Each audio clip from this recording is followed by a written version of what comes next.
Ladies and gentlemen, welcome back to another broadcast of The Weekly with me, Neff. Please subscribe to the channel and share videos with a couple of friends and colleagues. We're trying to reach 1,000 subscriptions, and every subscription helps us out with that goal. If you've just recently subscribed to the channel, welcome, and I hope you enjoy the content.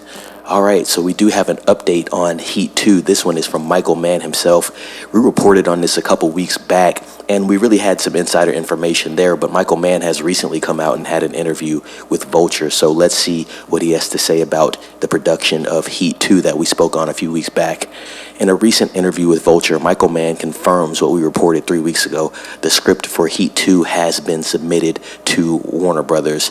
Mann refuses to comment further, and that's understandable. He knows very well that it'd take a miracle for Warner Brothers to give him the green light on Heat 2, at least right now. The last thing the studio wants to do is give the go-ahead on another $100 million auteur-driven project. That's the sad reality facing Mann's passion project. And I must say, not even Michael Mann's project. There's other projects that are going to be sitting on the shelf for a while because they're not going to get greenlit. You're going to have scripts written, all types of stuff. And this is also going to lead into another conversation that we're going to have about what David Zaslav just said as far as IPs at Warner Brothers. So continue to listen and we'll get there.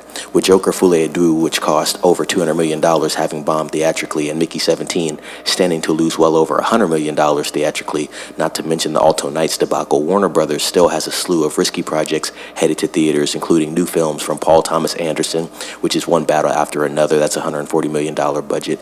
Maggie Gyllenhaal, she has a $100 million film in the works. Ryan Coogler, that would be Sinners, and we've talked about that a few times. That has a budget of $90 million. David Robert Mitchell has a film that has a $90 million budget, and Alejandro Gonzalez Inarritu has a film in development that has a budget of $120 million. And I think that film does have Tom Cruise starring as well, so going to be interesting to see how all those films that are slated do in theaters.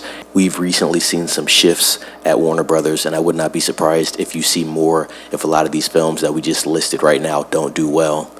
This doesn't even take into account James Gunn's Superman with a $200 million budget, which is of almost incalculable importance to the future of Warner Brothers, according to Puck. The studio needs to weather this storm before they embark on Mann's pricey passion project. Now, this is going to lead into the second part of the conversation that I wanted to speak on. David Zaslav wants Warner Brothers focusing on big IP instead of filmmaker-driven projects.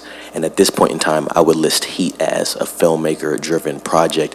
Although Michael Mann did just release the sequel to his first book, Heat, and it has done very well. And of course, Heat is a classic film, but a classic film from 1995. So you have a 30-year gap in between getting your actual film that released in 95 that starred Al Pacino, Robert De Niro, Val Kilmer, and pretty much with Michael Mann just recently completing that second novel. I believe that book came out less than 2 years ago, which is awesome in itself because he actually completed the story.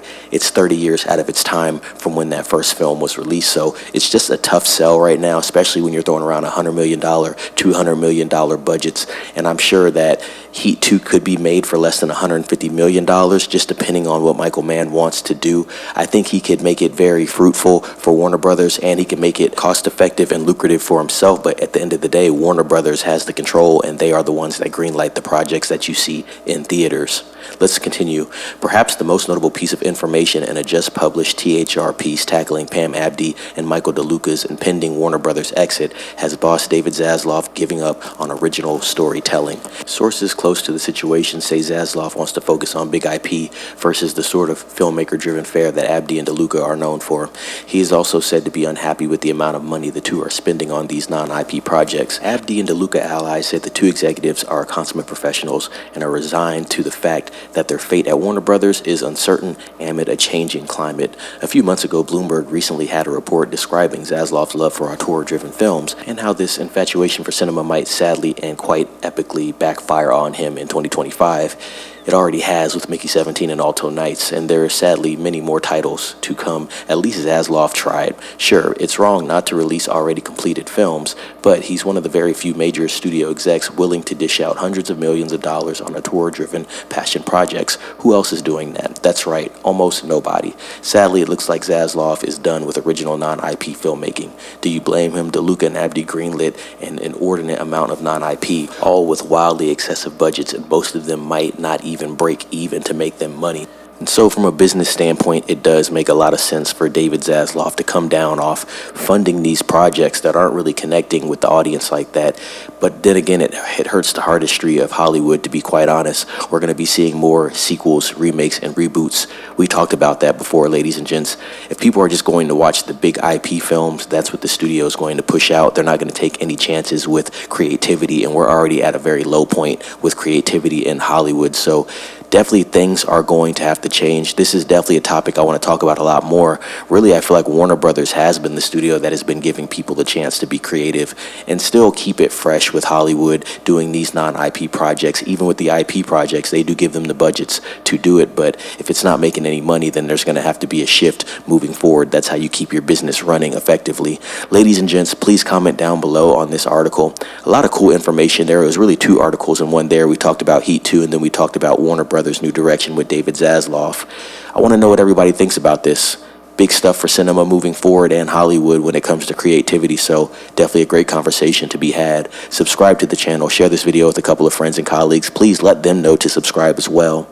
With that being said, ladies and gents, it's Neff signing off. Be safe.